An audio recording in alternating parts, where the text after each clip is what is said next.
Welcome back. Many thanks for staying with In Your Interest.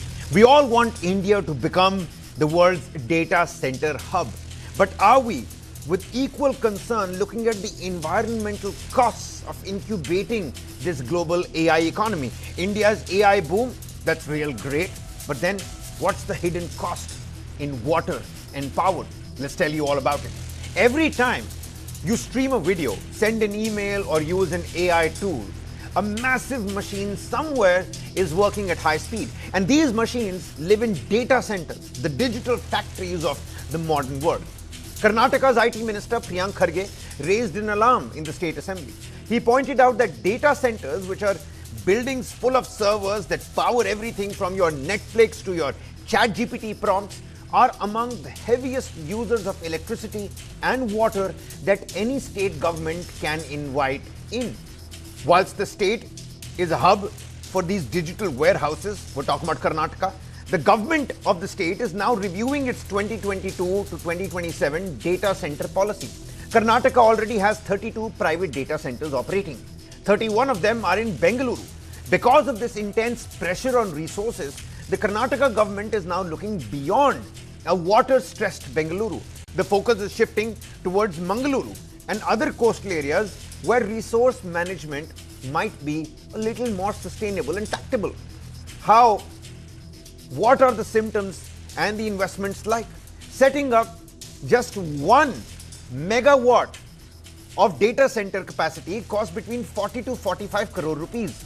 A 100 megawatt facility, which is not unusually large by today's standards, costs 4,500 crore rupees to build. And once it's running, it consumes 50 megawatts of power, enough electricity to run 37,500 homes, and it needs 25 million liters of water every single year per megawatt just to keep those servers cool.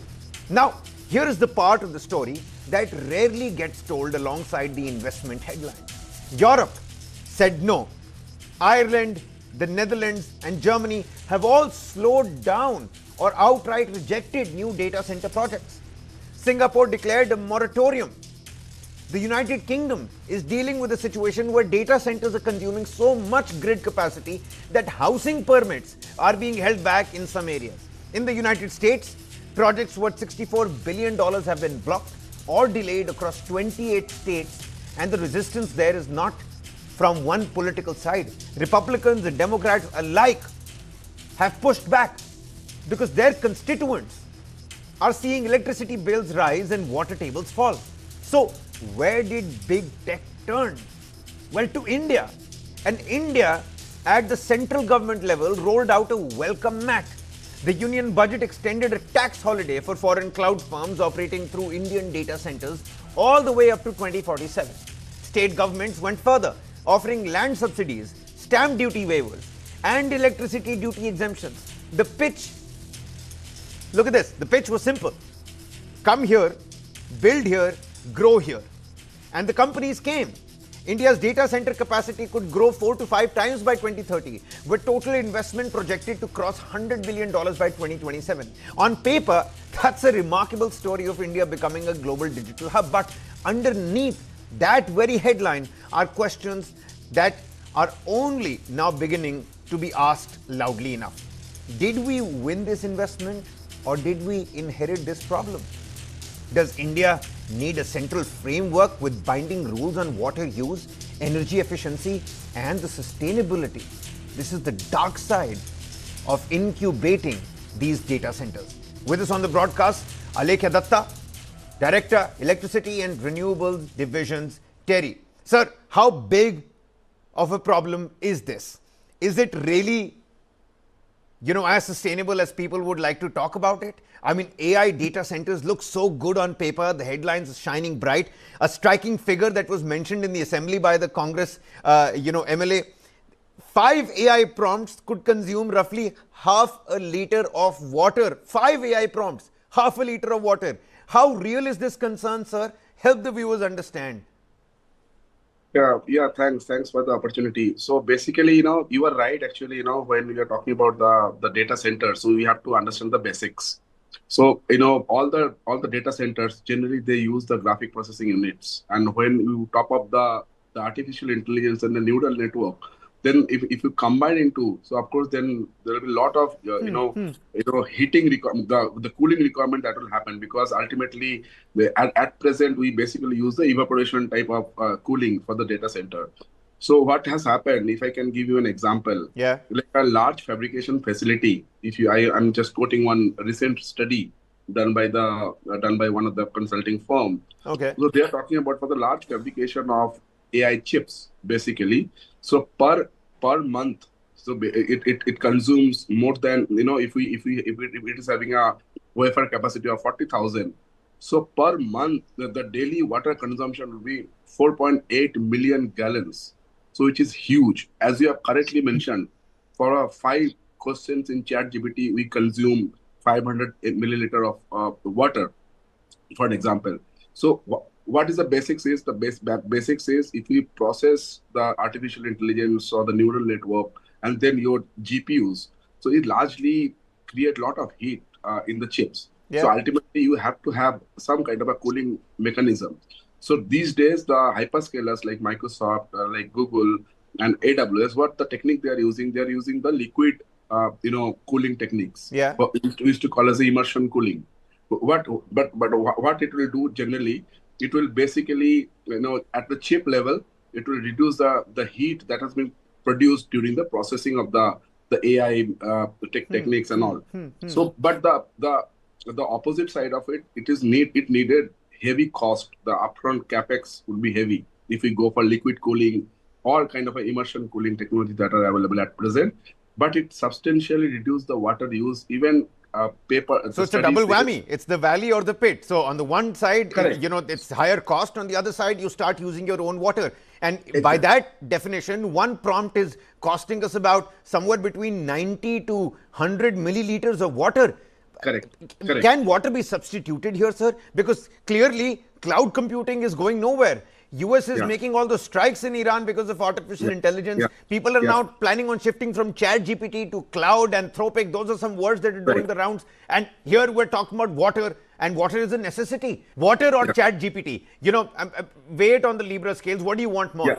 Yeah, so basically the point is how to introduce a new or innovative technique for the cooling. So as I mentioned, the immersion cooling, the liquid cooling, instead of placing the air or evaporation techniques, I think it can substantially reduce your water consumption by 90%. Okay. And also the cooling energy demand by 40% if we go by this technique. But again, it needs additional investment, additional capex for the hyperscalers. That is something we have to see, see how to incentivize those. But if you talk about the global market, you are talking about a lot of, I would say, if you see the market like US, they have talking about data center is they have to have their own energy facility. Like people are going for nuclear power or solar storage and all. But in India, what is happening is we have enough of grid capacity, because you have to, what the minister in the Karnataka rightly mentioned about, because Bengaluru may not be the right place, because there is a grid congestion, there is a water issue. But if we move towards lesser stress zone like coastal areas, or maybe, where the so it's possible, it's doable is what you're saying. It's sustainable and it's possible and it's doable. But that still does not mean, we still need to educate our viewers, sir, about the, how complex a data center essentially is. Vishal Srivastav, founder, HireBean AI and digital tech expert, is with us on the broadcast. Vishal, many viewers may not realize how complex a data center actually is. So for the layman out there, what actually goes into building one? We know it requires a lot of money, but then there's water, there's power capacity, you need to have grid resilience, land, power, cooling, servers. How big is this infrastructure? And why is the West saying no to this? Why so many protests and backfires in the West, and India is rolling the red carpet out? Yeah, so as rightly said by you, that it requires a lot of water and electricity in developing the data center. Hope I'm audible, right? Yeah, you are. Go ahead. Yeah, so data centers are becoming the backbone of the global digital economy, especially with the rapid growth of AI and cloud computing. India is attracting large investment because of our expanding digital market. However, these facilities also require significant electricity and water. So the real policy challenge is ensuring that India's digital infra grows in a way that is both economic and beneficial and environmental sustainable. Both things should be managed by the policy. So obviously, it requires a lot of water and the electricity in developing any data center. But India has to definitely like. In case of Karnataka, they have 31 out of 32 data centers in Bangalore. And Bangalore is a city where even the normal people are having the tankers for water. So, I mean, water is very, water is not there. And they have 31. You're a founder for an AI firm yourself, sir. How do you see, I mean, how conducive is this on an environmental sustainability level? So, I mean, obviously, this requires a policy. I mean, our policymakers have to make a shift and have to design the policy that these data centers should be created in what cities. Shift? What shift are you talking about? That's quite vague. We're in the age and realm of artificial intelligence. Exact prompts give you exact answers. What policy are you looking at? I mean, obviously, we shouldn't be focused on. I mean, IT shouldn't be like Bangalore. I mean, I mean, government shouldn't be thinking if anything in IT is coming, then they should take that to Bangalore. There are a lot of cities. Even in Karnataka, they have like Mangalore. Okay. In Kerala, they have Kochi. Like in we have the recent development by the Google. They have done in Vizag. So these are the cities which have the water. I mean, these are the coastal cities and which have a lot of water supply. So these things we need to definitely take in consideration. Okay. Mr. Datta, you know, if India, and you in your opening submission said India has the capacity to do it.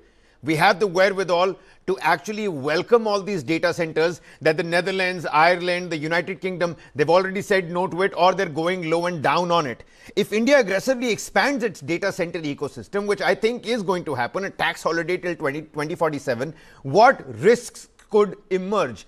Not every company will go to the coastal area. You want to have Bengaluru's all across all the coastal areas then. I mean, you'll have to draw some line somewhere. What kind of policy change are you looking at, and what risks could emerge? We're talking about water stress, power shortages.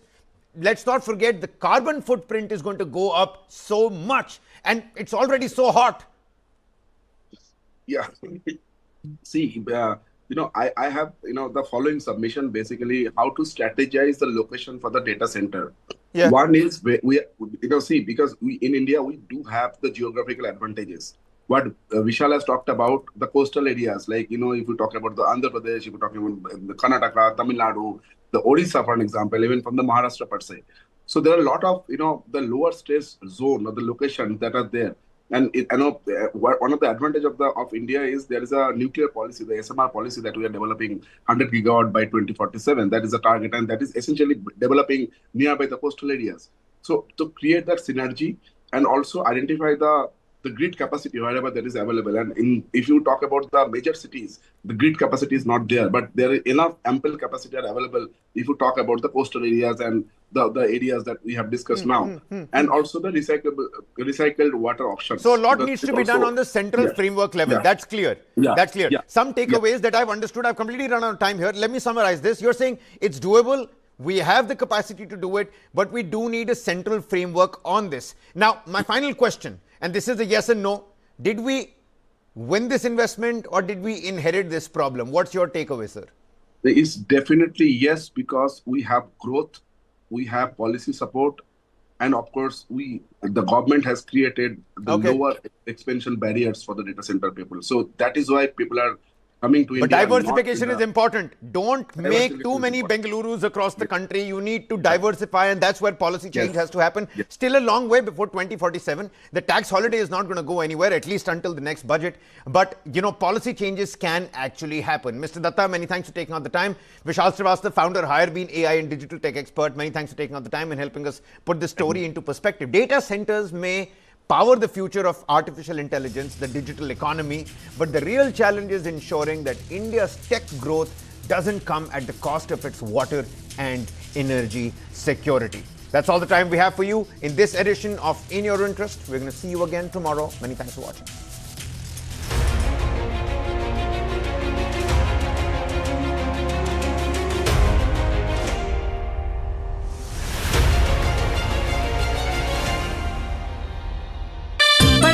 खेलता है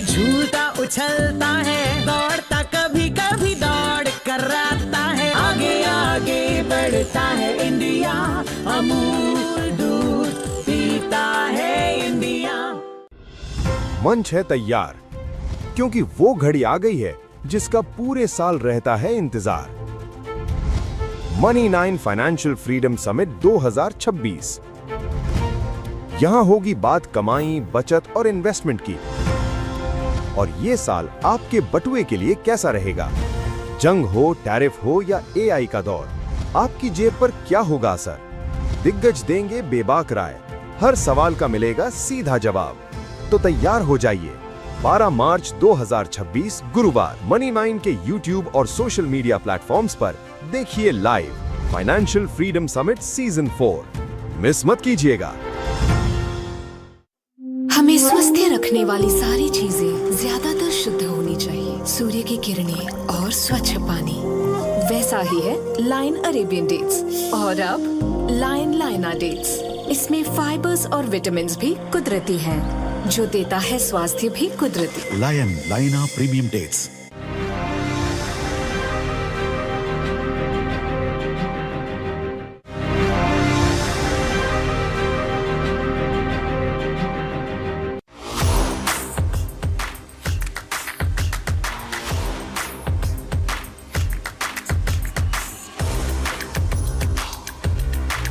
This is India's #1 news network, and you're watching News9, English news as it should be.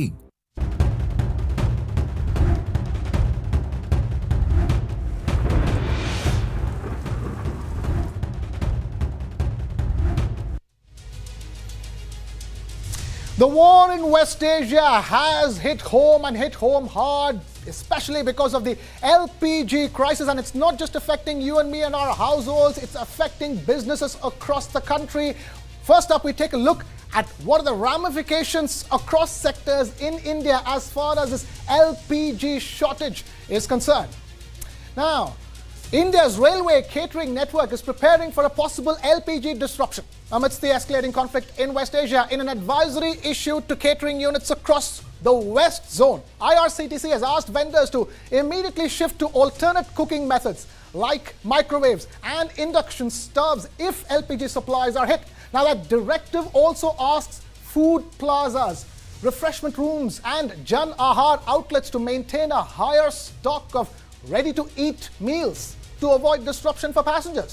Now, the move comes as global tensions threaten commercial LPG supply chains, prompting precautionary measures to ensure that railway passengers continue to get uninterrupted food services. Now, on to the next. As far as the impact of LPG shortage crisis is concerned, amidst that war and the crisis in the national capital, due to the unavailability of LPG cylinders, the lawyers' canteen at the Delhi High Court has temporarily stopped preparing and serving main course meals. LPG shortage has hit Delhi High Court lawyers' canteen, and in a notice dated today, the canteen management has informed the Honourable Secretary and advocates that there is currently no clarity on when LPG supply will be restored.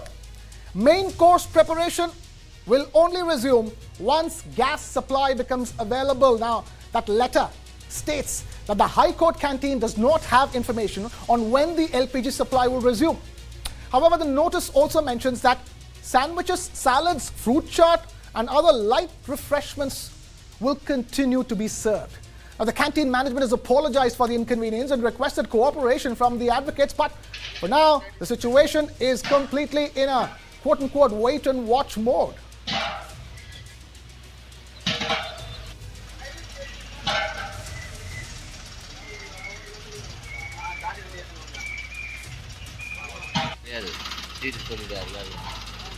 Well, LPG crisis is spreading its wings across the country, across sectors.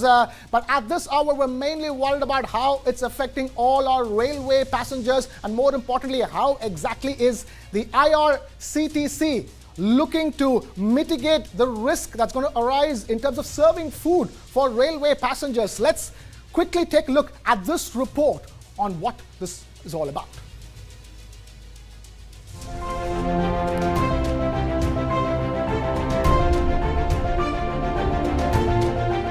amid a shortage of LPG cylinders across the country, the Indian Railways is considering temporarily halting the catering services on trains, with the final call pending from the Railway Board. The Indian Railway Catering and Tourism Corporation, or IRCTC, is expected to issue refunds to passengers who had pre-booked the meals while booking the tickets. The LPG crisis, triggered by the ongoing war in the Middle East, has adversely impacted the IRCTC's base kitchens, where meals served to the passengers on trains are prepared before being sent to the pantry cars.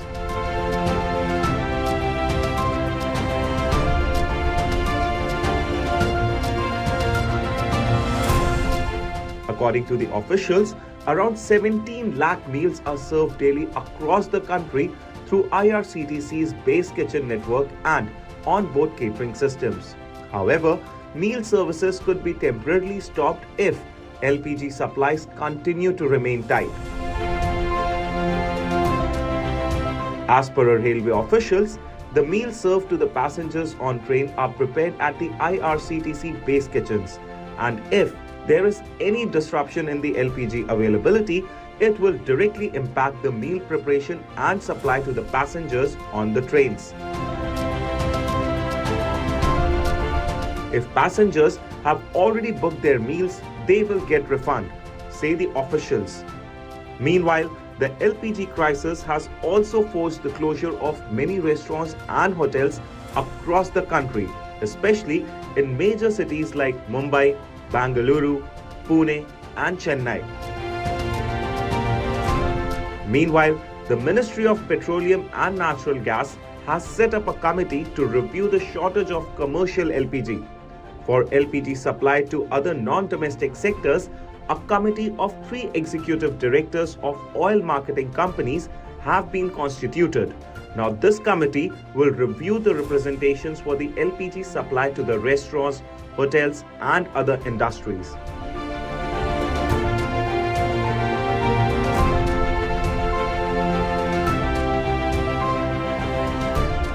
On March 10th, the ministry issued a directive via X ordering all the domestic oil refineries to immediately ramp up the liquefied petroleum gas production.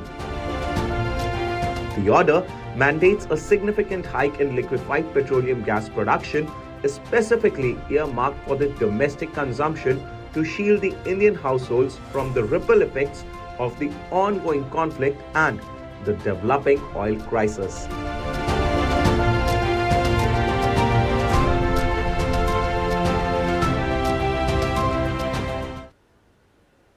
So clearly the LPG cooking gas crisis is having far-reaching efforts in India. And if you're thinking it's only the big cities like Bengaluru and Chennai where, hotels are shutting down because of lack of commercial LPG supply, the fuel crisis is now set to hit Uttarakhand, which is preparing for it due to the disruptions in global gas supplies beginning to impact India. The state government of Uttarakhand has started making arrangements to supply firewood to businesses as an alternative fuel if LPG shortages worsen. Uttarakhand's Forest Minister Subodh Unyal has said that the move comes amidst escalating tensions in West Asia, which has already begun affecting gas supplies in Uttarakhand. He's described the situation as similar to a crisis scenario. And he said that the Uttarakhand Forest Development Corporation has instructed to ensure adequate wood availability for commercial use if needed. Now, the development comes after the centre reshuffled the allocation of LPG, CNG and piped cooking gas, prioritizing supplies for households and the transport sector. Now, the move follows major disruptions in natural gas imports into India, as the widening conflict in West Asia has affected nearly 30% of India's gas supply. India, bear in mind, consumes about 191 million standard cubic meters of gas per day, nearly half of which is imported. However, tanker movement through the Strait of Hormuz in Iran has stalled, disrupting around 60 SCMD of gas coming from West Asia. Authorities say the measures are precautionary, aimed at ensuring that businesses continue operating even if the gas shortage deepens. Now, it appears that the shortage has now hit the national capital clearly due to the unavailability of LPG cylinders, the lawyers' canteen at Delhi High Court has temporarily stopped preparing and serving main course meals, and the LPG shortage hitting the Delhi High Court lawyers' canteen means that no more main course is being served. However, they're saying salads and sandwiches can be served. A notice has been sent to the effect, canteen management informing the Honorable Secretary and advocates that there is currently no clarity on when LPG supply will be restored.